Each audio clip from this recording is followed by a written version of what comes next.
जय श्री राधा रमन जी की। आप सभी का हमारे YouTube channel Radha Raman VNS पर हार्दिक स्वागत है। आप सभी भक्तों को सफला एकादशी की ढेर सारी शुभकामनाएं। भगवान नारायण आपको सुख समृद्धि प्रदान करे। पौष मास के कृष्ण पक्ष में पड़ने वाली एकादशी को सफला एकादशी के नाम से जाना जाता है। एकादशी का व्रत भगवान नारायण को समर्पित होता है। हर माह में 2 एकादशी पड़ती हैं, एक कृष्ण पक्ष और दूसरी शुक्ल पक्ष में। हर एकादशी का अपना अपना अलग महत्व माना जाता है। सफला एकादशी के व्रत में भगवान विष्णु के नारायण स्वरूप का पूजन किया जाता है। इस एकादशी व्रत के द्वारा भगवान नारायण को शीघ्र ही प्रसन्न किया जा सकता है। इस एकादशी के आराध्य देव चूंकि नारायण भगवान है, सफला एकादशी के दिन भगवान नारायण की विधिवत पूजा अर्चना करना अति फलदायी माना जाता है। यह व्रत व्यक्ति के सभी प्रकारों के पापों को नष्ट करने वाला होता है और मनुष्य को अंत में मोक्ष की प्राप्ति होती है। जो मनुष्य भगवान का व्रत और पूजन पूर्ण श्रद्धा भक्तिभाव के साथ करता है, भगवान उनकी समस्त मनोकामनाओं की पूर्ति करते हैं। आइए श्रवण करते हैं पौष मास के कृष्ण पक्ष में पड़ने वाली सफला एकादशी की व्रत कथा। मोक्षदा एकादशी की उत्तम व्रत कथा का श्रवण कर भाव विभोर होकर अर्जुन बोले, हे भगवान, मोक्षदा एकादशी की व्रत कथा सुनकर मैं धन्य हुआ। हे दीन बंधु, अब कृपा कर पौष मास के कृष्ण पक्ष की एकादशी के विषय में बताए। उस एकादशी का क्या नाम है? उस दिन किस देवता की पूजा होती है और उसके व्रत करने की क्या विधि है? कृपा कर यह सब आप मुझे विस्तार पूर्वक बताएं। इस पर श्री कृष्ण भगवान बोले, हे पार्थ, तुम्हारे स्नेह के कारण मैं तुम्हारे प्रश्नों का विस्तार सहित उत्तर देता हूँ। अब तुम इस एकादशी व्रत का महात्म्य सुनो। हे अर्जुन, इस एकादशी के द्वारा भगवान विष्णु को शीघ्र ही प्रसन्न किया जा सकता है। पौष मास के कृष्ण पक्ष की एकादशी का नाम सफला है। इस एकादशी के आराध्य देव नारायण है। इस एकादशी के दिन श्रीमन नारायण जी की विधिवत पूजा करनी चाहिए।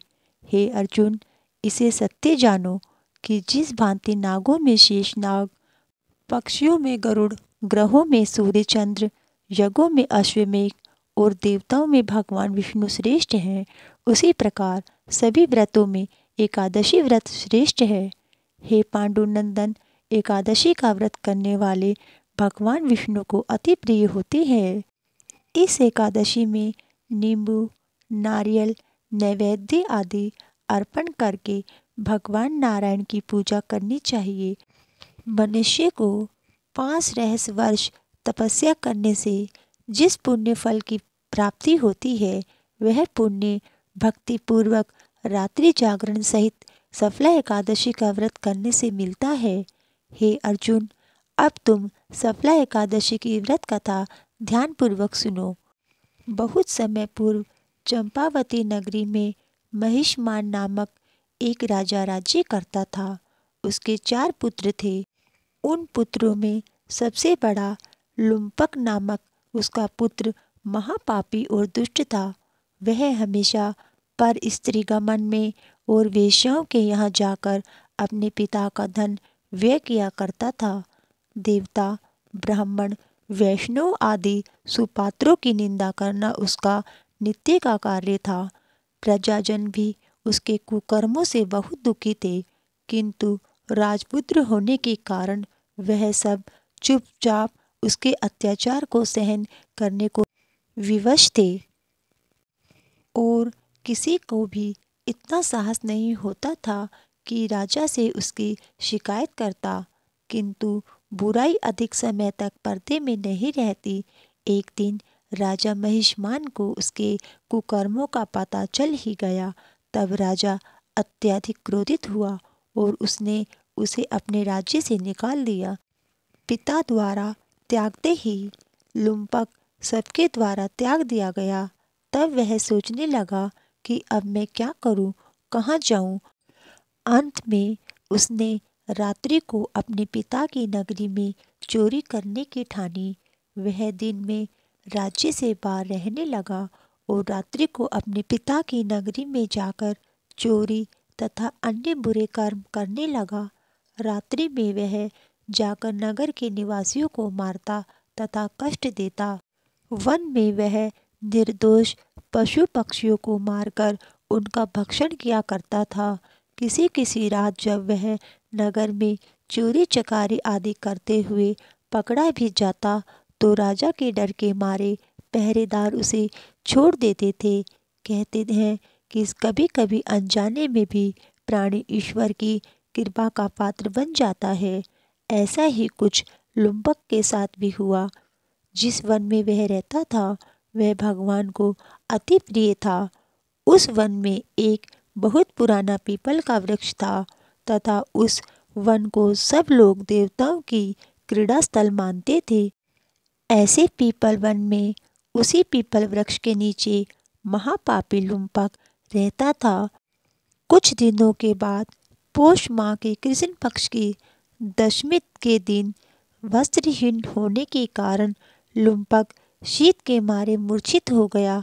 शीत के कारण वह रात्रि को सो न सका और उसके हाथ पैर अकड़ गए।